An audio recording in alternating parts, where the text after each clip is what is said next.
Bismillahirrahmanirrahim. Alhamdulillahi rabbil alamin. Lahul hamdu wa lahul fadlu wa lahul thana'ul hasan. Ashhadu an la ilaha illallah wahdahu la syarika lah. Wa ashhadu anna sayyidana Muhammadan abduhu wa rasuluh. Allahumma salli ala sayyidina Muhammadin tibbil qulubi wa dawaiha wa afiyatil abdani wa shifaiha wa nuril absari wa dhiyaiha wa qutil arwahi wa ghidaiha wa ala alihi wa sahbihi wa barik wa sallim. Amma ba'du. Para asatidz, para buya, para tuan guru yang saya muliakan, saya hormati, jajaran pengurus DKM Masjid Paripurna Raudhatus Shalihin, terutama Bapak Ketuanya Dr. Haji Al-Kabis SHMA, dan para jamaah kaum muslimin dan muslimat yang berbahagia, yang saya banggakan dan saya cintai.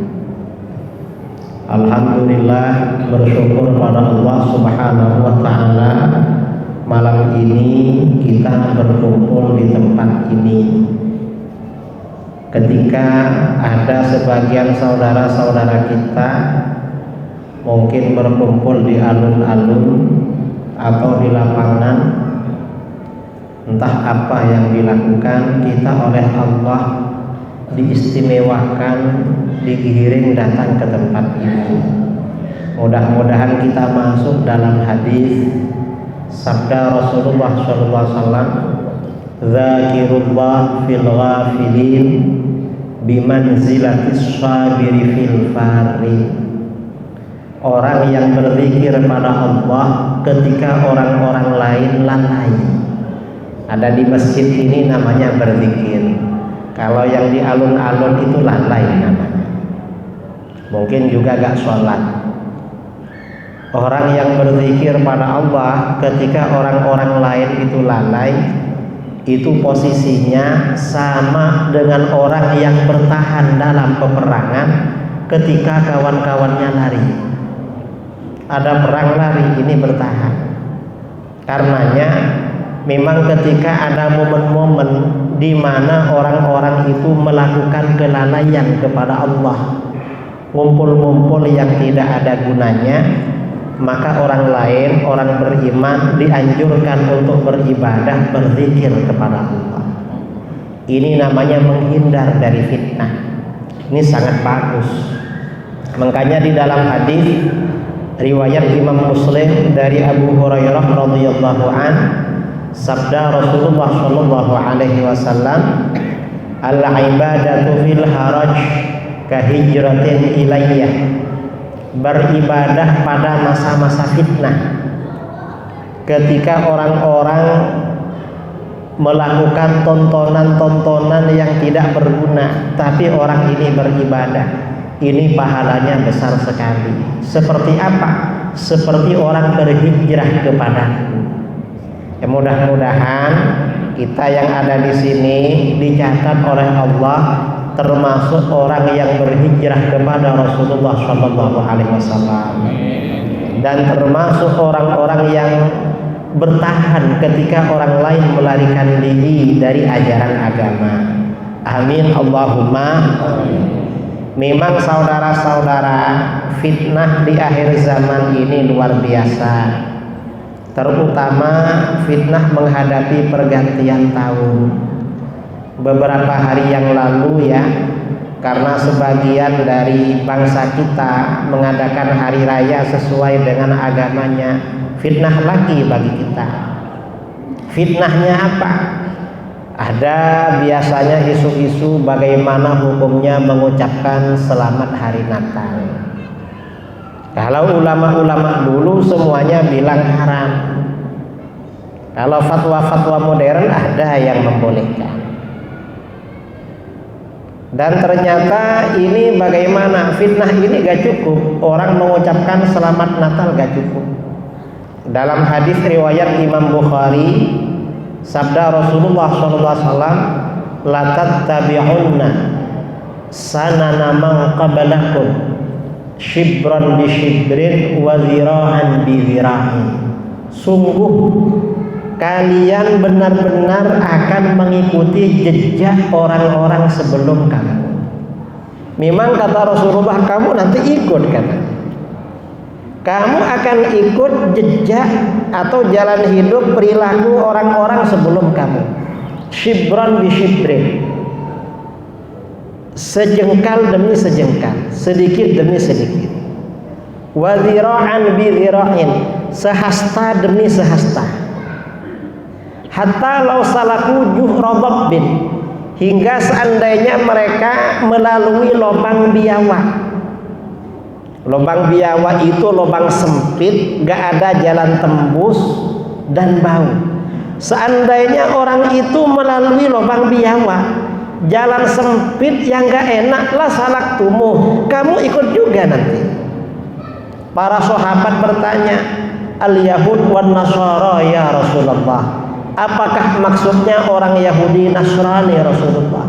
Rasulullah menjawab, faman, siapa lagi kalau bukan mereka. Kita ini memang ikut sedikit demi sedikit. Awalnya ngucapin selamat hari Natal. Lama-lama mengucapin selamat hari Natal gak cukup. Lalu apa? Ikut menjadi tenaga security, menjaga Natalan. Lama-lama jaga Natalan gak cukup, akhirnya masuk ke dalam. Memang waktu masuk ke dalam bawa hadrah, bawa rebana. Awalnya yang tahun-tahun kemarin bawa hadrah baca sholawat. Sekarang itu enggak, yang di hadrah ya zikirannya mereka. Malah kemarin ada ya baca ilahilas di gereja. Ya lama-lama na'udzubillah min dzalik, takut ikut Kristen saudara. Mang sedikit demi sedikit. Nah, sekarang ini yang ini fitnah bagi kita, ini fitnah. Dan nggak boleh seperti ini, nggak boleh memang. Malah kalau ulama-ulama dulu ya di dunia ini, saya kira di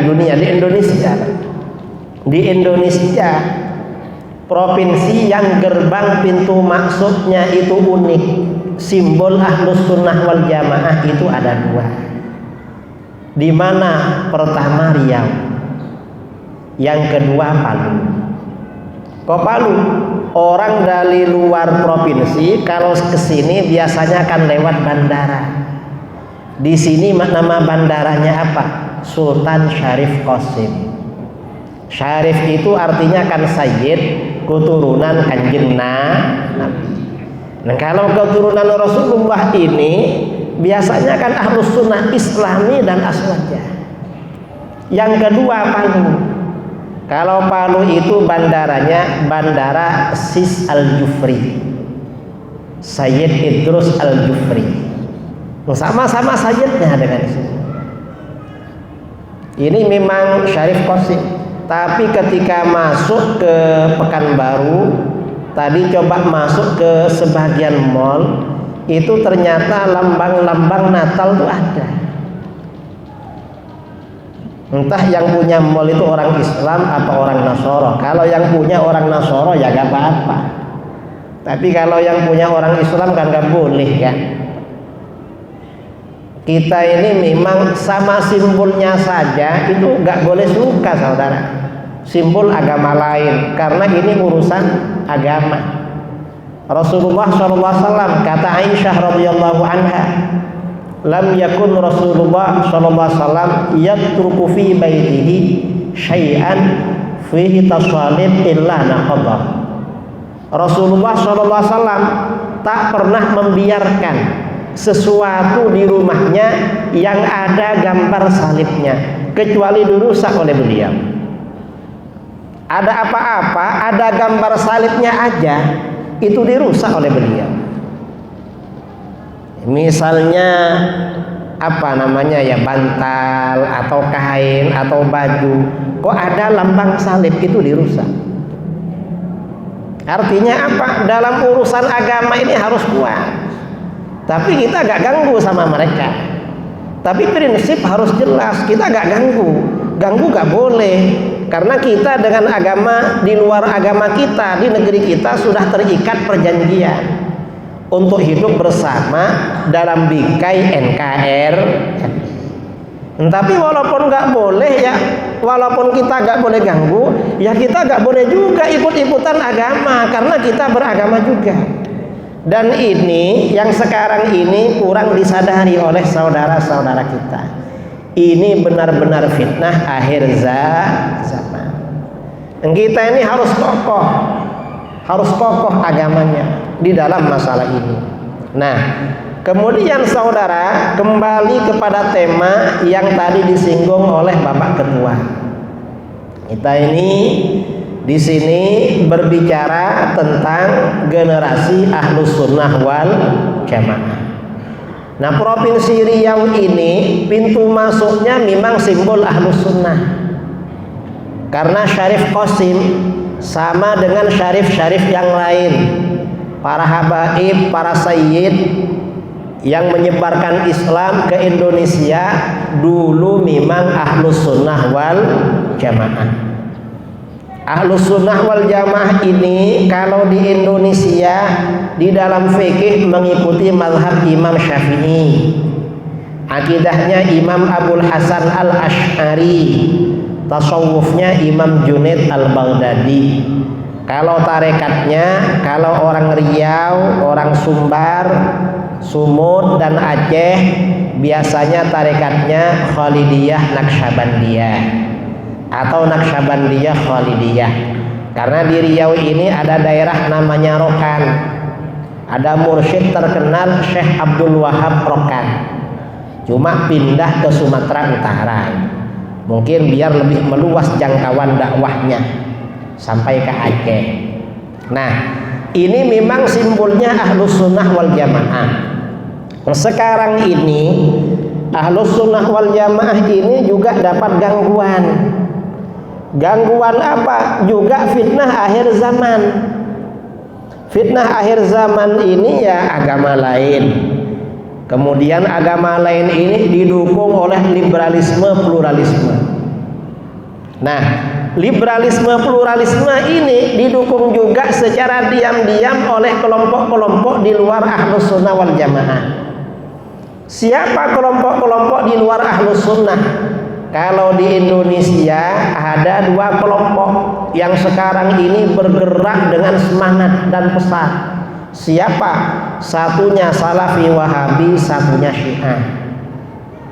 Wahabi ini bukan Ahlus Sunnah wal Jamaah. Walaupun mereka kalau bikin laundry dikasih nama laundry sunnah. Lalu buka apotek namanya apotek sunnah. Terus apa lagi? Lalu perumahan bilang perumahan sunnah. Itu cuma namanya aja saudara. Entah sunnahnya siapa itu. Mengapa? Karena mereka bukan Ahlus Sunnah wal Jamaah. Mengapa bukan Ahlus Sunnah? Mereka sunnah itu propaganda. Kalau kita ini mazhabnya memang Ahlus Sunnah wal Jamaah dan sesuai pemahaman salaf. Mengapa? Imam Syafi'i itu ulama salaf. Kalau Salafi Wahabi kemarin saudara, imamnya itu lahir tahun 1111 Hijriyah. Kalau imam kita, Imam Syafi'i tahun 150 Hijriyah. Orang yang lahir tahun 150 dengan yang lahir 1111, mana yang salaf? Ya salaf kita sebenarnya. Dan ulama salaf ini ya yang perlu kita paham. Salafi Wahabi ini propagandanya apa? Kembali kepada Al-Quran dan Sunnah. Betul. Mereka kalau ngomong kita ini harus kembali pada Quran dan Sunnah. Kalau mereka bilang begitu, kita tanyakan mereka, kok hanya Quran dan Sunnah? Mengapa begitu? Kata ulama salaf, dalil yang disepakati ada 4. Al-Quran, hadis, ijma, qiyas. Ijma'nya mana? Qiyasnya mana? Itu perlu ditanya.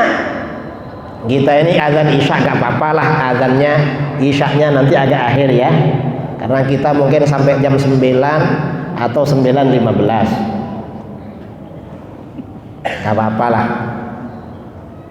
Nah, jadi kalau Salafi Wahabi bilang kembali pada Quran dan Sunnah, yang perlu ditanya ijma'nya mana, kiasnya mana. Mengapa begitu? Pada masa ulama salaf yang menolak ijma itu aliran sesat.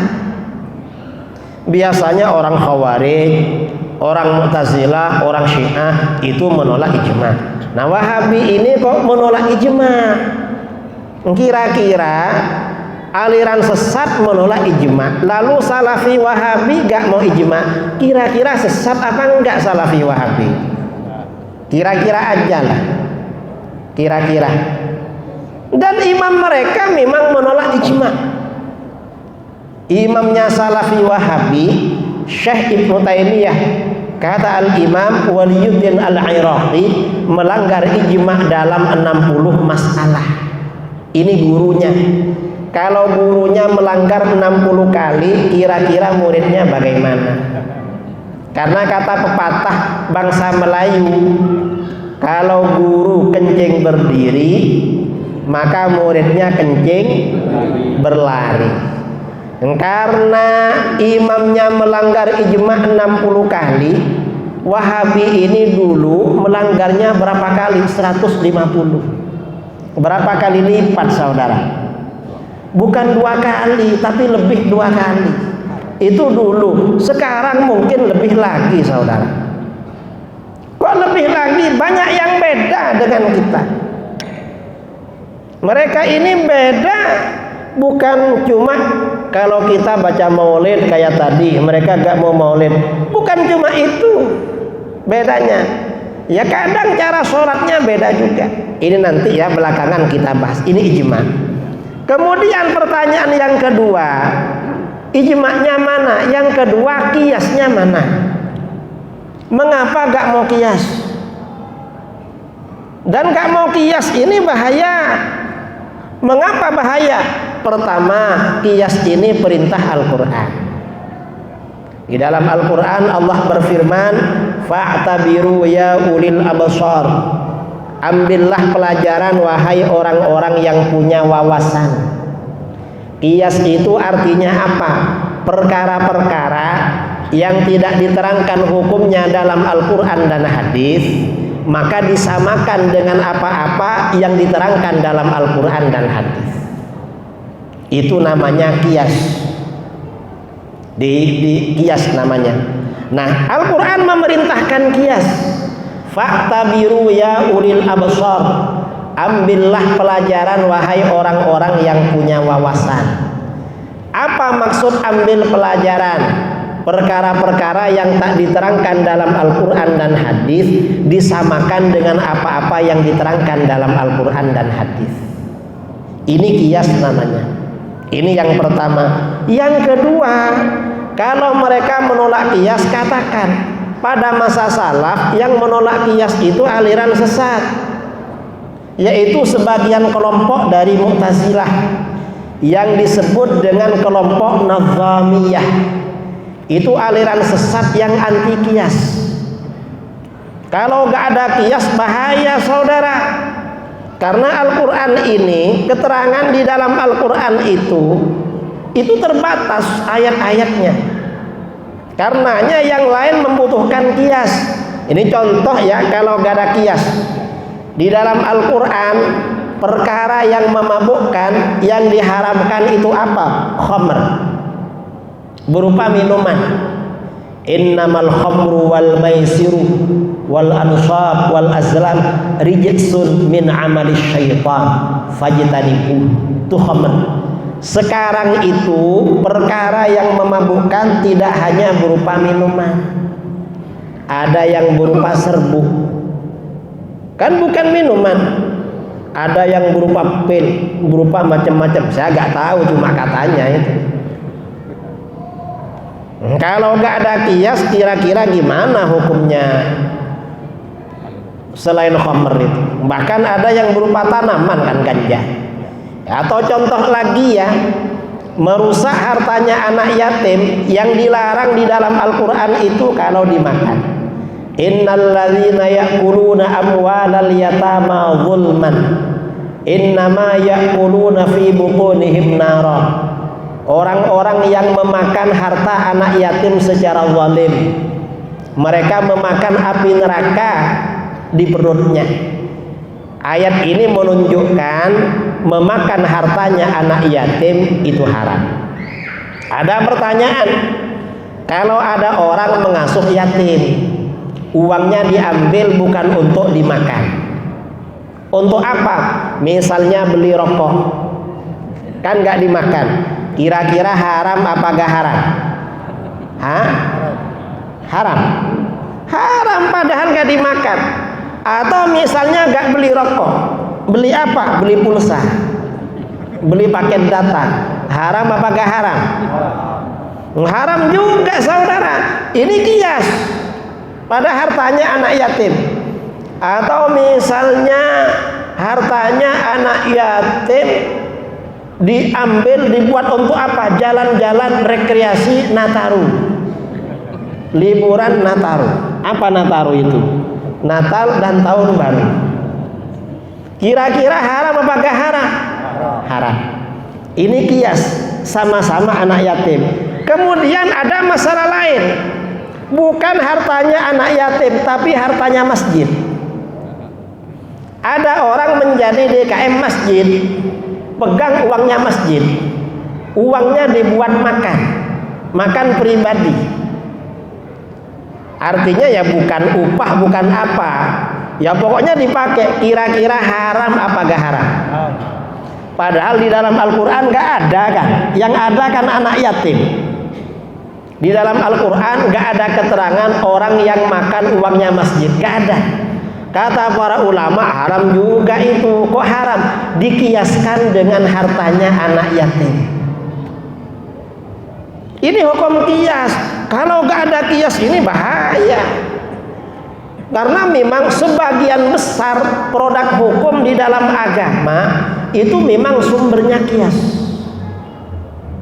Begitu dalil kias disampaikan, apa kata Salafi Wahabi? Oh gak apa-apa kias, yang penting bukan masalah ibadah. Kalau ibadah kenapa? Kalau ibadah gak boleh kias.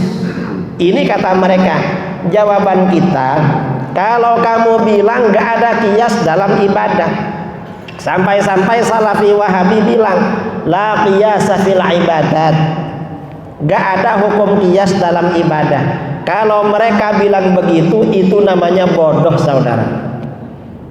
Mengapa bodoh? Contoh-contoh kias yang diajarkan oleh Rasulullah SAW dalam hadis-hadis rata-rata kasusnya ibadah. Rasulullah itu kalau ditanya persoalan seringkali jawabannya pakai kias. Mengapa pakai kias? Mendidik para sahabat melakukan kias. Ini contoh ya, hadis riwayat Imam An-Nasai dari Ibnu Abbas. Ada seorang laki-laki tanya bab haji. Ya Rasulullah, inna abi mata walam yahujjah, afa ahujju anhu. Ayah saya ini meninggal belum sempat berhaji. Karena orang Mekah ini walaupun nggak kaya wajib haji, karena jalan kaki bisa di sana. Ayah saya ini meninggal belum sempat berhaji, apa saya hajikan? Ternyata apa? Rasulullah jawabnya pakai kias. Hutang haji ini ibadah apa bukan ibadah? Ibadah. Ternyata apa? Kata Rasulullah, aro'aita law kana ala abika dain akunta qadaitahu anhu. Menurut kamu, seandainya ayah kamu punya hutang, apa kamu lunasi? Ayah kamu sebelum mati punya hutang uang, apa kamu lunasi? Kata laki-laki itu, na'am, iya Rasulullah, saya lunasi. Lalu apa? Kata Rasulullah, fadainullah ahaqqu ayyuqdah. Hutang pada Allah lebih berhak kamu lunasi. Ternyata apa? Haji, hutang haji, ibadah dikiaskan dengan hutang uang. Artinya apa? Dalam ibadah itu ada kias. Jangan dibilang gak ada kias, sedikit-sedikit bid'ah. Ini mereka. Ini contoh lagi, ini ibadah haji. Kemudian puasa. Hadis riwayat Imam Ahmad, Abu Dawud, Tirmidzi, Nasa'i dari Sayyidina Umar. Sayyidina Umar berkata, "Hasyashtu yauman faqabbaltu wa ana sha'im." Suatu hari saya ini senang, girang. Karena senang sekali saya cium istri saya padahal saya puasa. Laki-laki itu kalau happy, kalau senang hormonnya naik. Kalau naik ada istrinya biasanya langsung syahwat. Kalau sumpek biasanya hormonnya turun, gak syahwat sama istrinya. Makanya laki-laki ini jangan sering sumpek. Mengapa? Kalau sumpek bisa impoten. Karena impoten malam-malam mestinya tidur sama istrinya, akhirnya cari sungai pergi memancing. Itu namanya laki-laki sumpek namanya. Coba orang yang mancing, ada yang suka mancing? Hah? Biasanya suka mancing itu sumpek biasanya. Jadi kata Sayyidina Umar, saya ini suatu hari senang akhirnya mencium istri padahal saya puasa. Lalu bagaimana? Fa'ataitu Rasulullah sallallahu alaihi wasallam fakultu. Saya mendatangi Rasulullah sallallahu alaihi wasallam lalu saya bertanya, "Ya Rasulullah, laqad sadaqtul yauma amran 'azima." Hai Rasulullah, saya hari ini benar-benar melakukan kesalahan besar. Salah apa? Qabbaltu wa ana sha'im. Saya mencium istri saya padahal saya puasa. Gimana puasa saya? Ternyata Rasulullah jawabnya pakai kias. Apa kata beliau? Aro'aita lau tamat matta bima'in wa anta sha'im. Menurut kamu, seandainya kamu berkumur pakai air sedangkan kamu puasa, kira-kira gimana puasa kamu? Kata Sayyidina Umar, "La saya Rasulullah." Ya gak apa-apa, kan cuma berkumur. Lalu apa kata Rasulullah? "Falima idzan." Kalau begitu kenapa dengan mencium? Artinya apa? Mencium istri hukumnya sama dengan berkumur pakai air. Artinya apa? Berkumur tidak membatalkan puasa, mencium tidak batal puasa. Ini kan kias namanya, nggak batal. Ya cuma kalau berumurnya, kalau istrinya yang dicium ya, istri yang dicium itu lagi pakai pengharum, pakai make up, pakai bedak, berarti berumurnya pakai pasta gigi. Jadi ada makruh-makruhnya ya. Atau mungkin berkumurnya kayak ini pakai bandrek. Jadi makruh walaupun gitu ya, karena pakai bandrek. Itu kalau berkumur. Kalau mencium, kalau lebih dari mencium berarti bukan berkumur, berarti minum. Kalau minum berarti puasanya batal. Nah ini artinya apa saudara? Ini artinya kias dalam ibadah. Artinya apa? Kias dalam ibadah itu ada, jangan dikira gak ada. Karenanya setelah Rasulullah wafat, para sahabat ini melakukan kias. Hadis-hadis yang menerangkan contoh kias, bab sholat ada, bab puasa ada, bab haji ada. Ini kan ibadah kan? Yang ibadah ini lengkap memang bab kias. Jangan dikira gak ada kias dalam ibadah. Lalu sedikit-sedikit bid'ah, itu bodoh namanya.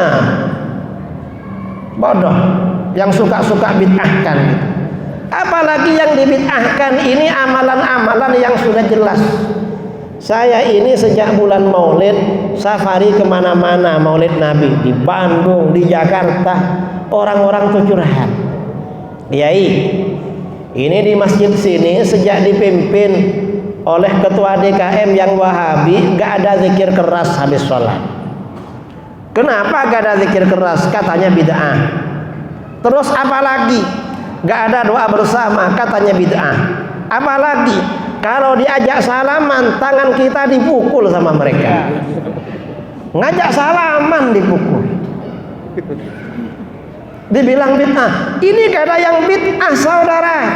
Mengapa gak ada yang bid'ah? Yang pertama, zikir keras. Rasulullah SAW setiap habis sholat zikirnya keras. Buktinya keras. Para sahabat itu tahu apa bacaan zikir Rasulullah habis sholat. Kira-kira kalau sahabat tahu bacaan zikir Kanjeng Nabi, Rasulullah itu zikirnya pelan apa keras kira-kira?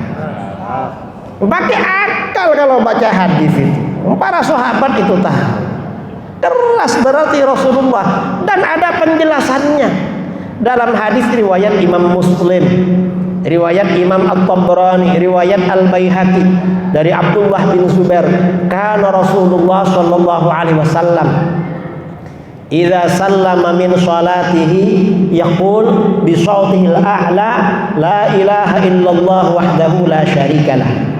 Rasulullah SAW setiap mengucapkan salam dari sholatnya berzikir dengan suara yang paling tinggi, paling nyaring. Dulu gak ada mic, makanya Rasulullah zikirnya nyaring sekali, biar sahabat itu tahu. Artinya apa? Rasulullah itu baca zikir nyaring, jangan dikira gak nyaring. Dan sekarang ini imam baca zikir perlu nyaring. Mengapa perlu nyaring? Jamaahnya Rasulullah aja diajari zikir nyaring, biar tahu caranya zikir. Apalagi jamaah kita. Jamaah kita ini kalau imamnya gak baca zikir nyaring, gak tahu mau baca apa. Makanya Rasulullah zikirnya nyaring. Begitu dalil ini disampaikan, apa kata Salafi Wahabi? Ya kalau begitu imamnya gak apa-apa nyaring, terus jamaahnya gak boleh katanya. Kenapa gak boleh? Bid'ah. Bid'ah lagi. Gak bid'ah. Mengapa gak bid'ah? Jamaahnya Rasulullah dulu baca zikir nyaring juga. Dalam hadis riwayat Imam Bukhari, Muslim, Abu Dawud, semuanya meriwayatkan. Kata Ibnu Abbas radhiyallahu anhuma, inna raf'as shaut bidzikri hina yansharifu nas minal maktubah kana ala ahdi Nabi sallallahu alaihi wasallam. Sesungguhnya mengeraskan suara dengan zikir ketika orang-orang selesai sholat 5 waktu itu berlaku pada masa Nabi sallallahu alaihi wasallam. Artinya apa? Rasulullah itu zikirnya keras, jamaahnya juga pakai zikir keras. Kalau Wahabi saudara bermakmum di masjid kita, begitu iqamah langsung ke depan, begitu tahu imamnya zikir keras langsung berdiri pergi. Betul? Hah? Betul. Nah ini jamaah yang pergi duluan itu gak sesuai dengan sunnah. Mengapa gak sesuai? Jamaahnya Rasulullah itu meninggalkan sholat berjamaah menunggu imamnya dulu. Makanya di Sahih Bukhari ada babu intidharin nas qiyamal imam al-alim. Kata Imam Bukhari, jamaah itu mau beranjak dari tempat sholat menunggu imamnya beranjak duluan, imamnya yang alim. Mengapa? Para sahabat dulu begitu. Kalau Rasulullah berdiri selesai baru berdiri. Ini imamnya baru baca zikir pergi duluan, lalu sok sunnah. Apanya yang sunnah? Bodoh namanya itu. Para sahabat, makanya di dalam hadis dari Ummu Salamah radhiyallahu anha, innan nisa fi ahdin Nabi sallallahu alaihi wasallam umnah. Jadi ketika Rasulullah itu mengucapkan salam, perempuan ini pulang duluan. Wasabatan Nabi sallallahu alaihi wasallam ma'aman sabata minar rijal, masya Allah. Lalu Nabi bertahan di situ bersama kaum laki-laki selama beberapa waktu. Fa idza qama Rasulullah sallallahu alaihi wasallam qamar rijal. Apabila Rasulullah beranjak, maka laki-laki baru beranjak. Bukan pulang duluan. Kalau pulang duluan, apalagi duduk di depan, itu gak ada adab namanya, gak ada sopan namanya. Dan memang Salafi Wahabi gak punya akhlak saudara di mana-mana, betul? Itu Itu akhlak itu paling penting dalam agama. Makanya Rasulullah SAW bersabda, innama bu'ithtu liutammima makarimal akhlak. Aku ini diutus untuk menyempurnakan akhlak yang mulia. Kalau Wahabi perusak akhlak gitu. Makanya saudara hati-hati kalau punya anak, waktunya sekolah, waktunya mondok, waktunya ngaji, jangan dimasukkan ke tempat Wahabi. Mengapa? Rusak akhlaknya dan nanti durhaka pada orang tua. Lalu Wahabi ini kalau diajak salaman tersinggung. Kadang tak kadang tangan yang minta salaman, yang ngajak salaman dipukul katanya sama dia. Ini gak sunnah sama sekali. Mengapa? Rasulullah itu bersalaman dengan para sahabat habis sholat. Dan hadisnya diriwayat Bukhari. Imam Bukhari meriwayatkan dari Abu Juhaifah. Kata Abu Juhaifah, kharajan Nabi sallallahu alaihi wasallam bil hajirah ilal badha. Nabi sallallahu alaihi wasallam keluar pada waktu panas matahari ke daerah Badha. Fatawaddah. Lalu Nabi berwudu, thumma shalla dzuhra rak'atain wal 'ashr rak'atain. Lalu Rasulullah menjadi imam salat zuhur asar 2 rakaat alias di jamak qashar. Jadi Rasulullah salatnya jamak qashar. Wa baina yadayhi anazatun. Di depan Rasulullah itu ada tongkat sebagai pembatas sutra. Setelah Rasulullah selesai, waqaman nasun, orang-orang berdiri. Faja'alu ya'khuduna yadayhi, lalu mereka mengambil kedua tangan beliau.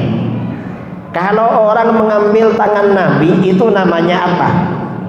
Namanya bersalah. Dan Rasulullah mau diajak salaman, gak mahal kayak Wahabi. Wahabi diajak salaman mahal sekali. Siapa dia mahal sekali? Rasulullah mau diajak salaman. Artinya apa? Salaman habis sholat gak bid'ah. Seandainya bersalaman habis sholat bid'ah, Rasulullah pasti marah. Jangan salaman, ini habis sholat bid'ah. Yang mukul itu yang bid'ah saudara. Bodoh namanya itu. Cuma diajak salaman aja gak mau. Lalu bagaimana? Wa yamsahuna biha wujuhahum. Para sahabat mengusapkan tangan Rasulullah ke wajah mereka. Mengapa diusapkan? Karena Rasulullah orang mulia. Orang mulia itu kalau disalami sebagai penghormatan dicium tangannya. Kata Abu Juhaifah, fa akhadtu bi yadihi. Aku mengambil tangan beliau, waja'altuha ala wajhi. Aku taruh pada wajahku, fa idza hiya abradu minas salji. Ternyata tangan Rasulullah lebih sejuk daripada salju. Padahal waktu itu lagi panas-panas. Wa atyabu raihatan minal miski, dan lebih harum aromanya daripada parfum kasturi. Artinya apa? Jamaahnya Kanjeng Nabi habis sholat salaman. Kita ini dulu salaman, setelah pernah dimasuki Wahabi, akhirnya sekarang nggak salaman kadang-kadang. Ragu-ragu. Jangan nggak bersalaman. Mengapa? Karena bersalaman ini menghilangkan dosa, saudara. Dosa kita oleh Allah diampuni kalau bersalaman. Dan orang bersalaman ini keakraban, persaudaraan semakin kuat. Jangan mahal gitu diajak salaman. Nah, ini artinya apa? Di dalam masalah agama kita tetap kembali dan berpegangan dengan ajaran Ahlus Sunnah wal Jamaah. Kita jangan ikut sama Wahabi Salafi. Itu bukan Ahlus Sunnah. Dan di Saudi sendiri sekarang Wahabi sudah hancur. Kok hancur? Ulama-ulamanya banyak di penjara. Karena putra mahkota Saudi yang sekarang ini liberal, sangat benci sama Wahabi. Sebenarnya bukan salah Wahabinya. Saya kira yang salah rezim di sana itu. Akhirnya apa? Mufti Wahabinya jadi main-mainan. Dulu muftinya ditanya, "Mufti, gimana hukumnya Maulid Nabi?" Apa kata dia? Haram. Dulu sahabat tak pernah melakukan. Lalu ditanya oleh siapa itu? MBS ya. Mufti, ini gimana? Negara ini mulai sekarang akan mengadakan festival budaya setiap tahun. Dan ada joget-jogetnya, menghidupkan budaya-budaya Arab lama sejak masa jahiliyah. Apa? Oh, gak apa-apa. Ada joget-jogetnya Mufti. Oh, gak apa-apa, joget-joget itu sehat untuk sholat. Padahal kita ini kalau maulid Nabi, kalau baca ya Nabi salam alaika berdiri dimarahi sama mereka. Sekarang muftinya membolehkan festival budaya, dan mungkin tahun baru di Saudi ada sekarang, karena Natalan di Saudi kemarin ada. Parah saudara sekarang itu. Ini ya gara-gara Wahabi sebenarnya. Wahabi yang menjadi pertama kali. Dan nanti bulan Februari ada Valentine. Februari ya, Valentine. Dan Mufti Wahabi membolehkan Valentine. Ini parah memang. Karenanya kita ini memang perlu berhati-hati ya di dalam masalah ini. Kita tetap berpegangan dengan ajaran Ahlus Sunnah wal Jamaah. Kita gak boleh terpengaruh dengan fahaman lain. Fahaman di luar Ahlus Sunnah ya Salafi Wahabi ini kalau di Riau. Dan proyeknya Salafi Wahabi di Indonesia kayaknya Riau memang. Terbesar pusatnya di Nusantara, lalu adiknya di Sumbar, adiknya lagi di Jambi, tapi kakaknya yang paling berat di Riau ini. Bahkan tokoh Wahabi yang di Jawa pindah ke Riau juga sekarang. Setelah kita kejar-kejar di Jawa malah lari ke sini, dan ketemu saya lagi di sini nanti. Tapi ya gak apa-apa lah, karena di Indonesia ini kan saya kemana-mana di Indonesia. Saya kira itu ya, karena waktu sholat isya, saya kira setelah sholat isya kita tanya jawab ya sampai jam 9 nanti. Jam 9 berapalah terserah.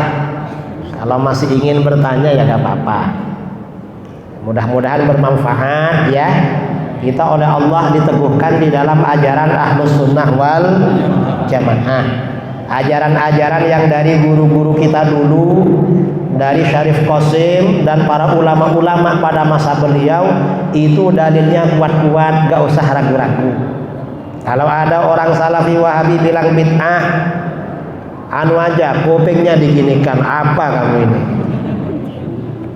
Mereka tidak dengar, cuma ngomongnya kembali pada Quran dan hadis. Ya cuma ngomong aja, mereka itu saudara agak sungguhan. Saya kira itu, mohon maaf yang sebesar-besarnya. Wal afu minkum. Assalamualaikum warahmatullahi wabarakatuh.